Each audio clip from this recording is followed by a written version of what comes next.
പഞ്ചായത്ത് രാജ് ആക്ടിന് വിരുദ്ധമായി ആസൂത്രണ സമിതിക്ക് ഓഫീസ് അനുവദിച്ചതിനെതിരെ വഴിക്കടവ് പഞ്ചായത്ത് LDF മെമ്പർമാർ സെക്രട്ടറിയെ ഉപരോധിച്ചു. വളരെ പരിമിതമായ സൗകര്യത്തിൽ പ്രവർത്തിക്കുന്ന പഞ്ചായത്തിൽ സ്റ്റാൻഡിംഗ് കമ്മിറ്റികൾക്ക് ഓഫീസില്ല, മെമ്പർമാർക്ക് ഇരിപ്പിടമോ ഓഫീസോ ഇല്ല.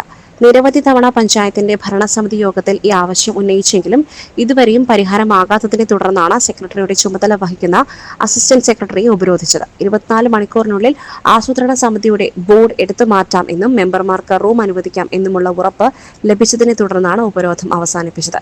മെമ്പർമാരായ ബിനു പോൾ, ഉമ്മു ഹബീബ, സെൽവി മനോജ്, ശശി പുള്ളോലിൽ, അബൂബക്കർ, അഹമ്മദ് കുട്ടി, നദീറ സഫ്വാൻ, ബാബുരാജ് എന്നിവർ നേതൃത്വം നൽകി.